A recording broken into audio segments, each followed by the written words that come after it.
नगर से दूर एक नदी के पास शांत जगह पर एक महात्मा का आश्रम था, जहां उनके साथ उनके कई अन्य साथी महात्मा और सभी भिक्षु रहा करते थे। सभी की वहां दीक्षा चल रही थी। महात्मा बहुत तेजस्वी थे। दूर दूर तक उनकी प्रसिद्धि फैली हुई थी। लोग अक्सर उनके यहाँ मिलने आते थे। कई राजा महाराजा भी उन महात्माओं से बहुत प्रभावित थे। उन्हीं में से एक राजा महात्मा को बहुत मानता था। अक्सर स्वयं की समस्याओं का निवारण लेने वो वहाँ आया करता था। महात्मा हमेशा उसे मार्ग दिखाते। एक बार राजा महात्मा को उनके यहाँ भोजन पर बुलाते हैं। राजा के आग्रह पर महात्मा और उनके कुछ युवा भिक्षु जो कुछ समय पहले ही उनके संग से जुड़े थे, वो उन्हें अपने साथ उस नगर भ्रमण पर ले जाते हैं। मार्ग लंबा था, इतनी जल्दी कहाँ वो पहुँचते। वो भी उन्हें पद यात्रा करनी थी। धीरे धीरे वो मार्ग में आगे बढ़ रहे थे। दोस्तों, आगे की कहानी में आप खो जाएं, उससे पहले छोटी सी रिक्वेस्ट है कि चैनल को सब्सक्राइब करके हमारा साथ दें, वीडियो को लाइक कर दें और कमेंट में नमो बुद्धाय ज़रूर लिखें। अब बढ़ते हैं कहानी की ओर। आश्रम में बहुत दूर आ जाने के बाद भी सभी भिक्षुओं को बहुत थकान हो जाती है। वो महात्मा से कहीं विश्राम करने के लिए कहते हैं। महात्मा आगे जाकर एक फल के बगीचे के पास रुक जाते हैं और सभी वृक्ष के नीचे शीतल छांव में विश्राम करने लगते हैं। तभी उनके कुछ भिक्षुओं को बहुत जोर से भूख लगती है। वो उठकर इधर उधर घूमने लगते हैं। वो वन के दूसरे हिस्से की तरफ चले जाते हैं। वहां पहुंच बहुत सारे फलों के वृक्ष देख उनकी भूख बढ़ जाती है। वो पत्थरों से फल तोड़कर खाने लगते हैं। तभी उस बगीचे का माली वहां आ जाता है। उन भिक्षुओं को इस तरह चोरी करते फल खाते देख वो क्रोध में आ जाता है और उन्हें मारने के लिए भागता है।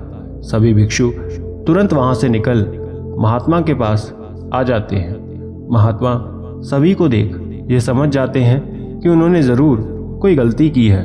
वो उनसे पूछते हैं, लेकिन कोई कुछ ना कहकर मार्ग में आगे बढ़ जाते हैं। तभी वो बगीचे का मालिका महात्मा को उन्हीं गेरुए वस्त्रों में देख सोचता है कि वो उन्हीं का साथी है। वो अपनी लाठी से जोर से उनकी पीठ पर प्रहार कर देता है और कहता है कि दुष्ट, देखने में तो तुम एक अच्छे व्यक्ति लगते हो, फिर भी यूं चोरी करके फल खाते तुम्हें शर्म नहीं आती?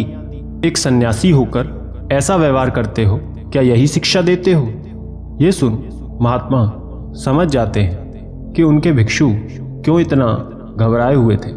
वो बगीचे के मालिक से कहते हैं कि मैंने आपके बगीचे का फल नहीं खाया। ये सुनते ही मालिक क्रोध में एक और लाठी महात्मा के ऊपर मार देता है और कहता है कि तुम अब भी झूठ बोल रहे हो। महात्मा तब भी उसकी मार पर कोई प्रतिक्रिया नहीं देते और कहते हैं कि मैंने जो कहा सत्य है। आपके फल चोरी अवश्य हुए होंगे, लेकिन ये मैंने नहीं किया। ये सब कृत्य मेरे शिष्य द्वारा हुआ है। मैं उनकी तरफ से आपसे क्षमा मांगता हूँ। कृपया कर आप हमें क्षमा करें। महात्मा की बात सुन मालिक आगे कुछ ना कहकर लौट जाता है। उसका क्रोध अभी भी चढ़ा हुआ था। महात्मा आगे जा देखते हैं कि उनके सभी शिष्य एक जगह बैठे हैं। वो उनसे पूछते हैं कि क्या तुमने उस बगीचे से फल चुराकर खाए हैं? ये सुन शिष्य कहते हैं कि जी गुरुदेव, हमें बहुत भूख लगी थी, इसलिए हमने वहाँ से कुछ फल तोड़कर खा लिए। लेकिन तभी उस व्यक्ति को देख हम इतना घबरा गए कि भाग आए। उनकी बात सुन महात्मा उन्हें कहते हैं कि मैंने तुम्हें समझाया कि बिना किसी की आज्ञा के उसका सामान नहीं लेना चाहिए, फिर भी तुमने यह अनुचित कार्य किया। ये एक भिक्षु को शोभा नहीं देता। तुमने अपनी शिक्षा का अपमान किया है। ये सुन शिष्य चुप हो जाते हैं और महात्मा से क्षमा मांगते हैं, लेकिन वो आगे कुछ ना कहकर आगे मार्ग में बढ़ जाते हैं। यात्रा पूरी कर जब वो राजा के महल पहुंचते हैं तो राजा और उनके साथी पहले से ही महात्मा और उनके भिक्षुओं के स्वागत में खड़े रहते हैं। वो उनका भव्य स्वागत कर महल में भीतर ले जाते हैं। राजा ये बात अच्छे से जानता था कि महात्मा को साधारण जीवन जीना पसंद है। वो उसी अनुसार उनके लिए सब तैयारी करते हैं ताकि उन्हें अच्छा लगे। वो भीतर जा उन्हें भोजन करने के लिए ले जाता है। भोजन के बाद राजा महात्मा से कहते हैं कि कल वो जाने से पूर्व उनके नगर के सभी लोगों को प्रवचन देकर जाएं। महात्मा राजा की बात मान जाते हैं और अगले दिन प्रवचन देने से पहले महात्मा उनके भिक्षुओं के साथ नदी की तरफ निकल जाते हैं। राजा भी साथ थे। वो नदी किनारे पहुंच सभी भिक्षुओं से वहीं स्नान करने के लिए कहते हैं। सभी जब स्नान करने जाते हैं तभी राजा देखते हैं कि महात्मा की पीठ पर मार के निशान हैं। ये देख वो बहुत आश्चर्यचकित होता है कि भला उन पर किसने प्रहार कर दिया।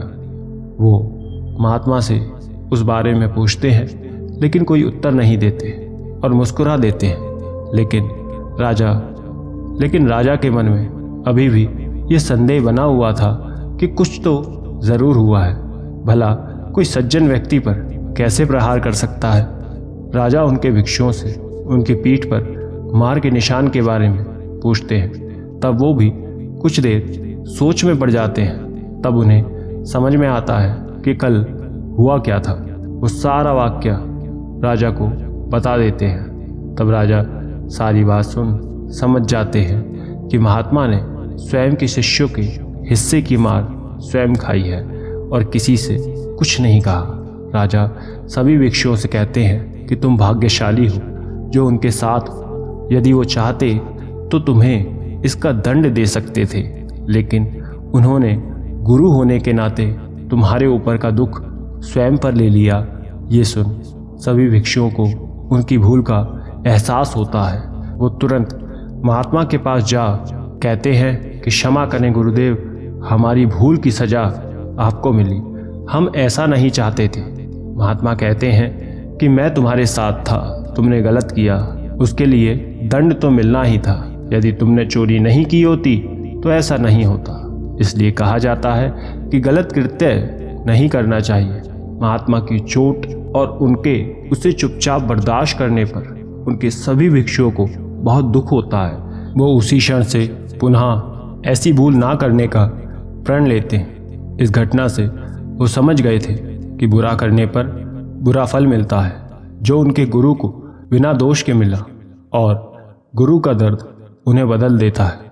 राजा भी ये समझ गया था कि एक सच्चा गुरु न केवल शिष्यों की उन्नति पर प्रशंसा पाता है, बल्कि उनकी भूल पर दंड भी पाता है और अपने शिष्यों के साथ खड़ा रहता है। स्नान के बाद सभी वापस लौट जाते हैं और महात्मा राजा की प्रजा को प्रवचन देकर लौट जाते हैं। मार्ग में सभी शिष्य उस बगीचे के मालिक के समक्ष जाकर अपनी भूल स्वीकार करते हैं और सारा सत्य बता देते हैं। ये सब सुन मालिक कहता है कि तुम्हें अपनी भूल का एहसास हुआ, इतना काफ़ी है, और महान है वो गुरु जिन्होंने तुम्हें इतनी अच्छी शिक्षा दी कि अपनी भूल स्वीकार की। मुझे इस चीज़ की प्रसन्नता हुई और इस बात का दुख हुआ कि मैंने उन पर प्रहार किया और उन्होंने एक शब्द भी नहीं कहा। वो महात्मा से क्षमा मांगता है। आशा करते हैं इस कहानी से आपने बहुत कुछ सीखा होगा, और अधिक ज्ञान के लिए स्क्रीन पर दिखने वाली कहानियों को एक बार ज़रूर सुनें। धन्यवाद।